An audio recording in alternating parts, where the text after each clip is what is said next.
भारत माता की, भारत माता की, इनकलाब, इनकलाब, वंदे वंदे। पंजाब के मुख्यमंत्री मेरे छोटे भाई भगवंत मान साहब, मंच पे बैठे हुए सभी नेशनल एग्जीक्यूटिव के मेंबर्स,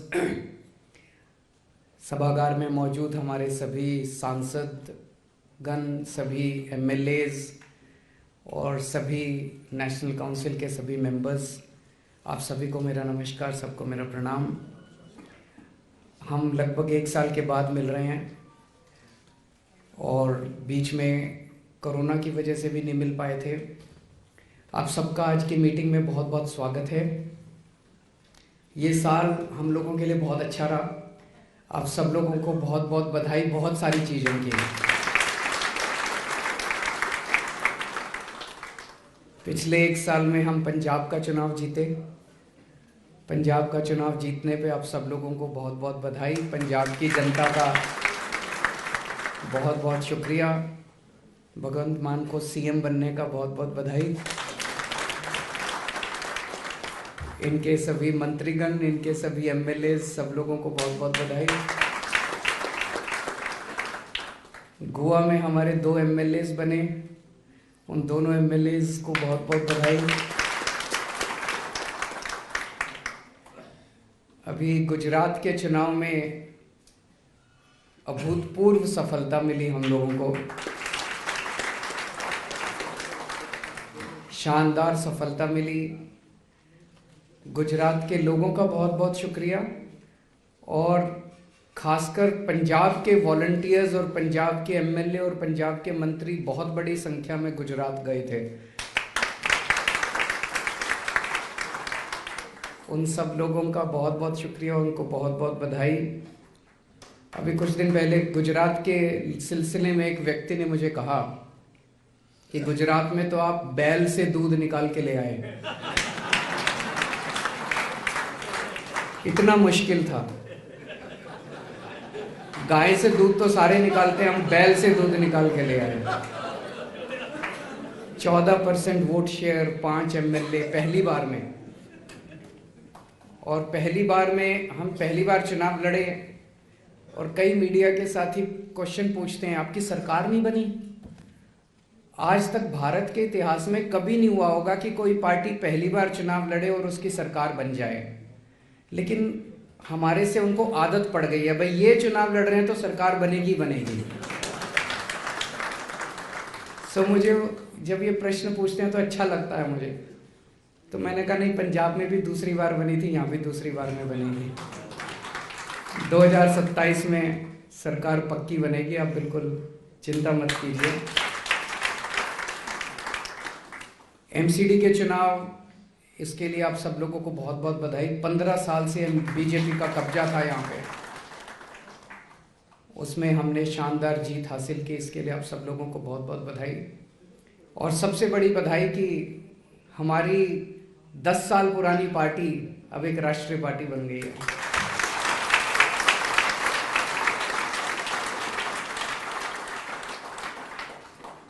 ये भी बड़ी बात है कि राष्ट्रीय पार्टी इतने कम समय के अंदर, शायद हमारी अकेली पार्टी है कि पार्टी बनते ही 1 साल के अंदर दिल्ली में सरकार बन गई। उसके बाद 10 साल के अंदर दूसरे राज्य पंजाब में सरकार बन गई और 10 साल के अंदर हमारी पार्टी राष्ट्रीय पार्टी बन गई। उसका सबसे बड़ा कारण है कि जो हमारी विचारधारा है, जो हमारा काम है, जो हमारी बातें, हम जनता की बातें कर रहे हैं, हम देश की बातें कर रहे हैं। देश की राजनीति में एक तरह से फ्रेश हवा का झोंका आया है। लोग तंग आ गए थे इन पार्टियों से। वही वही बातें, वही वही लड़ाई झगड़ा, वही वही चुनाव होते थे तो ये उसको गाली देते हैं, वो इसको गाली देते हैं। कोई जनता की बात नहीं करता। इसने उसको राक्षस कह दिया, इसने उसको रावण कह दिया, इसने उसको ये कह दिया, आपको इस पे क्या कहना है, इसको जनता बेचारी देखती रहती है टीवी, ये चल क्या रहा है, हमारे बारे में तो कोई बात ही नहीं कर रहा। पहली बार एक पार्टी आई है जो चुनाव में जाके कहती है कि हम तुम्हारे बच्चों के लिए स्कूल बनाएंगे, हमें वोट दे दो। हम तुम्हारे परिवार वालों का इलाज कराएंगे, हमें वोट दे दो। हम तुम्हारी महंगाई दूर करेंगे, हमें वोट दे दो। हम तुम्हारे बच्चों को रोजगार देंगे, हमें वोट दे दो। पहली बार एक ऐसी पार्टी आई है जो हम उनकी बात कर रहे हैं, हम देश की बात कर रहे हैं, असल मुद्दों की बात कर रहे हैं। तो आज पूरे देश के अंदर, राष्ट्रीय पूरे परिप्रेक्ष्य के अंदर आम आदमी पार्टी के कामों की चर्चा हो रही है, आम आदमी पार्टी की ईमानदार राजनीति की चर्चा हो रही है। मोटे मोटे तौर पे 3 ही राष्ट्रीय पार्टियां हैं।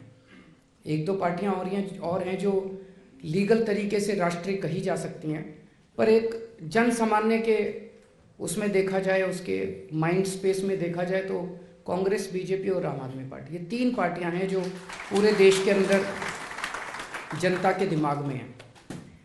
और इन तीनों के अंदर आम आदमी पार्टी बिल्कुल अलग खड़ी होती है। तो मुझे लगता है सबसे पहले आज समय है, जब हम नेशनल काउंसिल में मिल रहे हैं, तो अपनी विचारधारा पे एक बार फिर से बात करने का कि आम आदमी पार्टी की हमारी विचारधारा क्या है। हमारी विचारधारा के 3 स्तंभ हैं, 3 पिलर्स। नंबर 1, कट्टर देशभक्ति। हम कट्टर देशभक्त लोग हैं। ये कट्टर शब्द मैं जानबूझ के इस्तेमाल करता हूं कि मर जाएंगे, मिट जाएंगे, लेकिन देश के लिए सर्वस्व न्यौछावर है, सब कुछ न्यौछावर कर देंगे। देश पहले है, परिवार बाद में है, और मैं और भी बाद में हूं। आदमी स्वयं बिल्कुल लास्ट में है, सबसे पहले देश है। देश के लिए सर भी कटाना पड़े, देश के लिए सर्वस्व न्यौछावर करना पड़े, देश के लिए परिवार भी अगर न्यौछावर करना पड़े तो मंजूर है हम लोगों को। तो कट्टर देशभक्ति। दूसरा, कट्टर ईमानदारी। बेईमानी नहीं करनी, बेईमानी करने नहीं आए। हमारी उत्पत्ति भ्रष्टाचार के खिलाफ आंदोलन से हुई थी, रामलीला मैदान से हमारी उत्पत्ति हुई थी। भ्रष्टाचार के खिलाफ देश का सबसे बड़ा आंदोलन हुआ था, जिसमें से आम आदमी पार्टी निकली थी। तो कट्टर ईमानदारी, हम ईमानदारी से काम करने के लिए, ईमानदारी से सेवा करने के लिए आए हैं देश की, घर भरने के लिए नहीं आए। वो तो ये लोग कर ही रहे थे, 70 साल से ये लोग कर ही रहे थे। अगर बेईमानी करनी होती तो आम आदमी पार्टी बनाने की क्या जरूरत थी? बीजेपी में चले जाते, कांग्रेस में चले जाते, वहीं कोई एमएलए बन लेते, पैसा कमा लेते। ये करने थोड़ी आए थे। तो कट्टर ईमानदारी। हमारी अकेली पार्टी है जो अपने मंत्री में के बारे में जरा सा पता चलने पे अपने मंत्री तक को जेल भेज देती है। और कोई पार्टी नहीं है भारत के इतिहास में जो अपने खुद के मंत्री को जेल भेज दे। हमारी अकेली पार्टी है जो अपने मंत्री को जेल भेज देती है अगर पता चल जाए कुछ गड़बड़ कर। तो कट्टर ईमानदारी, ये हमारा दूसरा स्तंभ है। और इंसानियत, इंसान का इंसान से हो भाईचारा, यही पैगाम हमारा। धर्मों के बीच में, जातियों के बीच में जो लड़ाई झगड़े कराते हैं, ये नहीं करना। सारे इंसान हैं, सब इंसान बराबर हैं, चाहे कोई किसी जात का हो, चाहे कोई किसी धर्म का हो, चाहे अमीर हो, चाहे गरीब हो, चाहे बच्चा हो, चाहे बूढ़ा हो, चाहे कैसा भी हो, सब इंसान बराबर हैं। और हर इंसान का फर्ज है दूसरे इंसान की सेवा करना। ये हमारे 3 स्तंभ हैं आम आदमी पार्टी के। और इन लोगों की क्या विचारधारा है? इनमें से एक पार्टी की विचारधारा है गुंडागर्दी।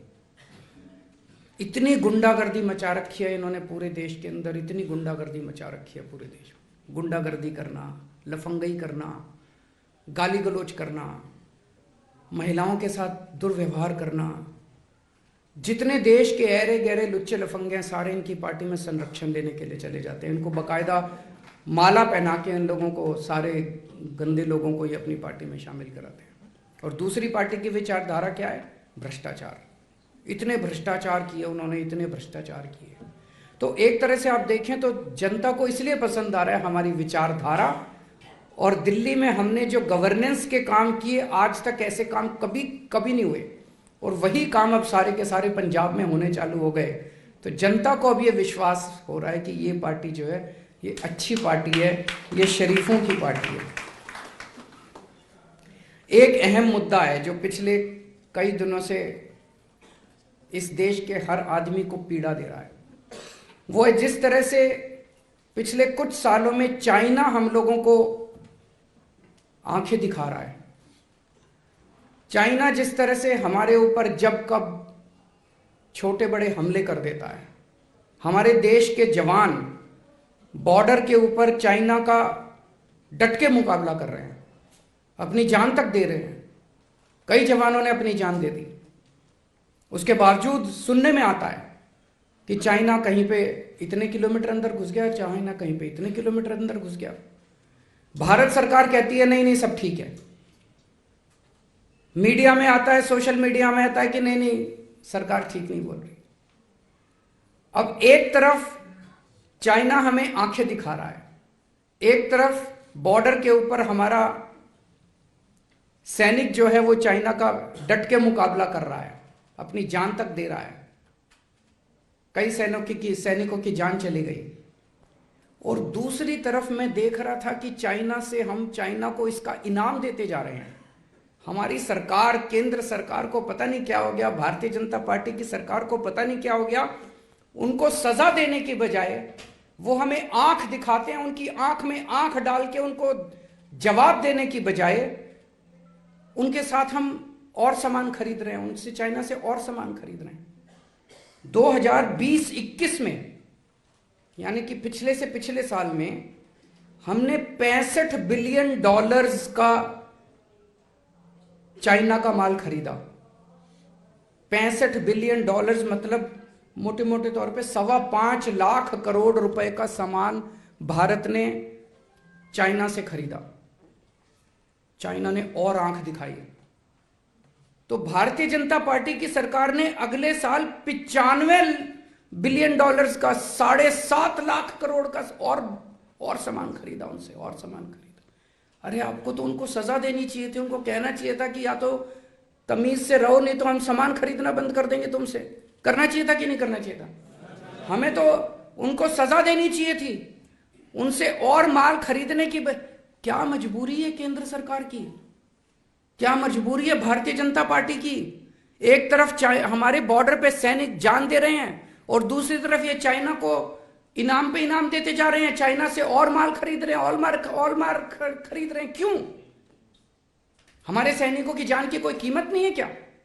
और माल क्या खरीदते हैं?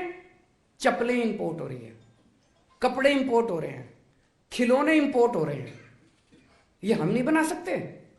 चप्पलें हम नहीं बना सकते? कपड़े हम नहीं बना सकते? वहां से चश्मे इंपोर्ट हो रहे हैं। ये सारा सामान तो हम भी बना सकते हैं, भारत भी बना सकता है। भारत के अंदर भारत के लोगों को मैन्युफैक्चरिंग करने की बजाय सारा सामान चाइना से खरीद रहे हैं, चाइना को शाबाशी दे रहे हैं। चाइना कुछ तो मजबूरी है इन लोगों की, जो भारत को इन्होंने इस तरह से उनके सामने है। हमारे सैनिकों की जान की भी इनकी कोई परवाह नहीं है। कहते हैं चाइना से माल सस्ता आता है। अरे नहीं चाहिए हमको सस्ता माल, हम भारत का माल खरीद लेंगे चाहे कितने में भी बने।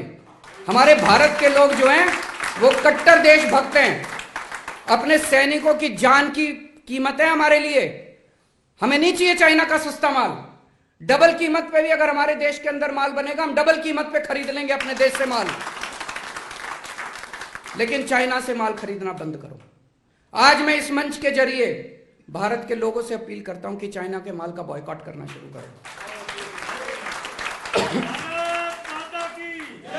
और मैं अपील करता हूं भारत सरकार से, थोड़ा सा दम दिखाओ यार, अपने देश के सैनिकों की थोड़ी सी इज्जत करना सीखो।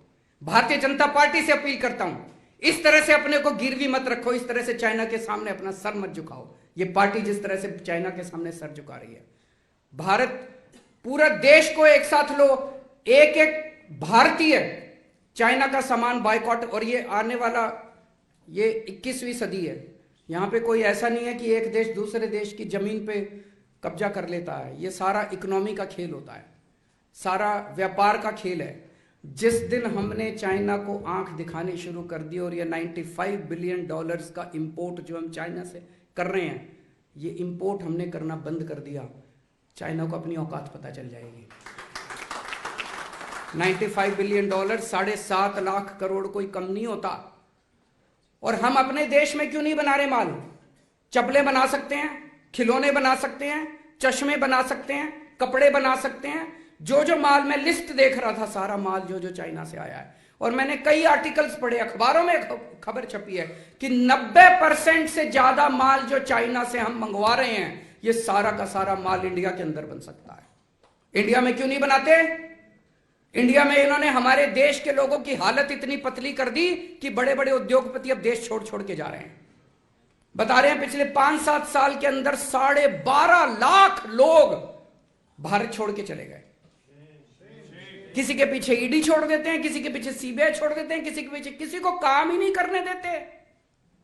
जितने हाई नेटवर्थ इंडिविजुअल्स हैं, हाई नेटवर्थ इंडिविजुअल्स मतलब जिनके पास पैसा है, उद्योगपति है, बड़े बड़े व्यापारी हैं, सब लोग देश छोड़ छोड़ के जा रहे हैं। दुखी हो गए हैं लोग, दुखी कर दिया लोगों के ऊपर फर्जी केस कर करके।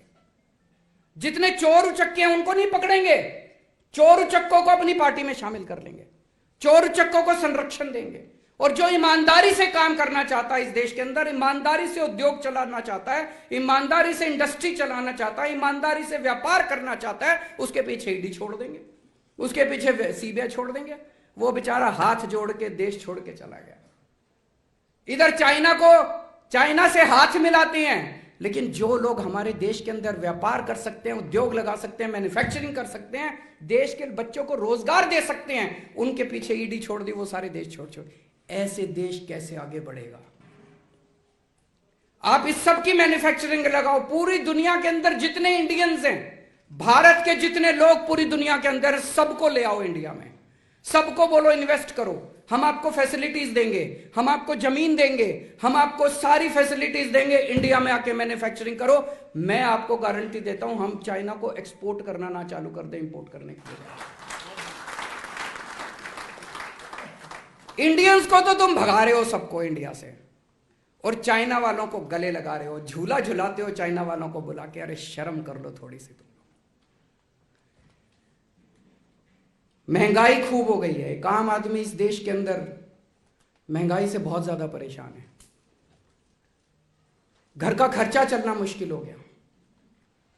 एक जिम्मेदार सरकार होने के नाते दिल्ली के अंदर तीसरी बार जनता ने हमारे ऊपर भरोसा किया। इतना भारी बहुमत हम लोगों को दिल्ली के अंदर दिया। अब एमसीडी के भी चुनाव जिता दिए हम लोगों को। पहले कभी नहीं हुआ था। पहले क्या होता था दिल्ली के अंदर कि दिल्ली सरकार में एक पार्टी की सरकार बनती थी, वो इतने उल्टे सीधे काम करते थे कि एमसीडी में फिर जनता दुखी होकर दूसरी पार्टी की सरकार बना देती थी। फिर वो एमसीडी वाले इतने दुखी कर देते थे कि फिर दिल्ली में पहली बार ऐसे हुआ कि 3 बार हमारी सरकार बनी और एमसीडी में भी हमारी सरकार बन गई। दिल्ली में हमने जनता को खूब सारी फ्री की सुविधाएं दी है।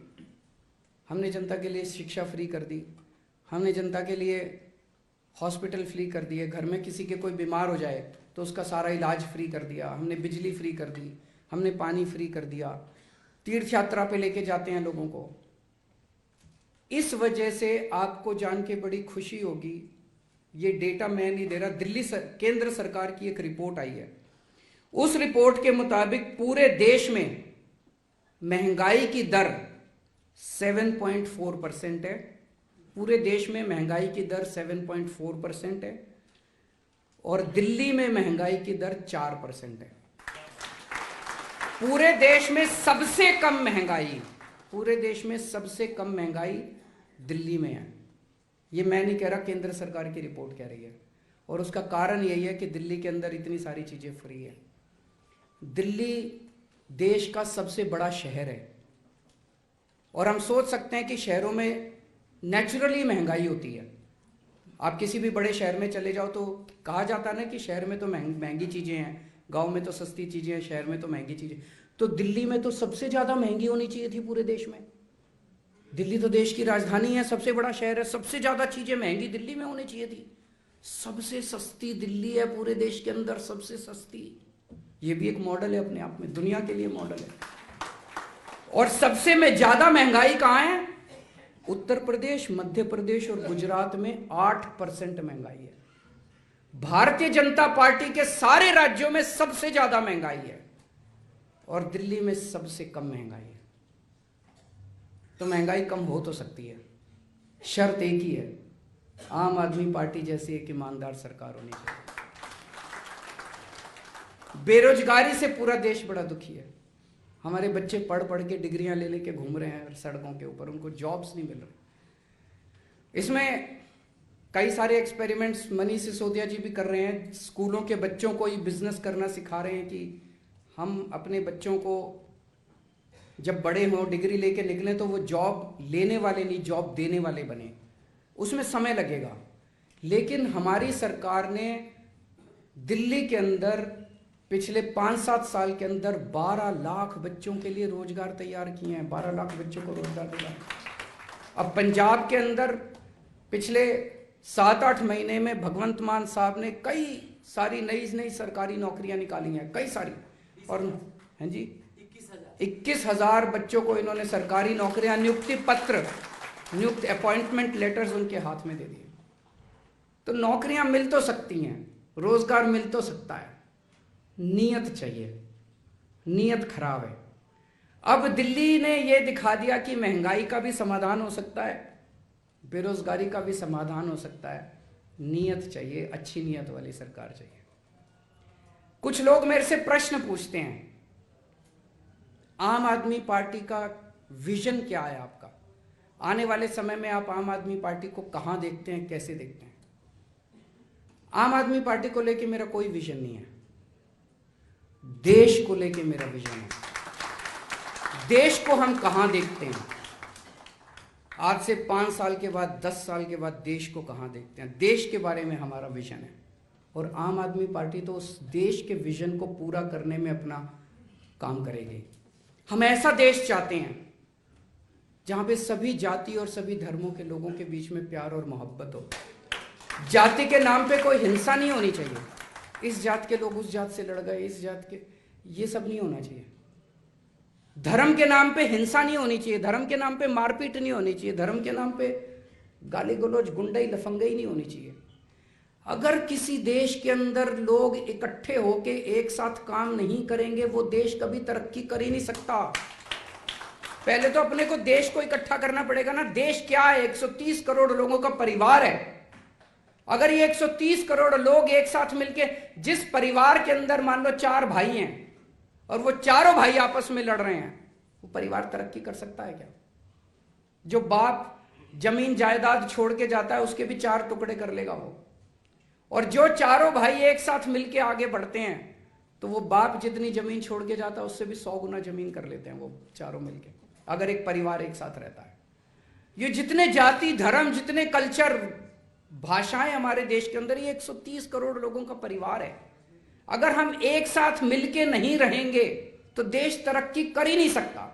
जो भी पार्टी, जो भी संस्था हमारे देश को टुकड़े टुकड़े करने की कोशिश करती है, वो इस देश की तरक्की करना नहीं चाहती, वो इस देश को 19वीं सदी में ले जाना चाहती है।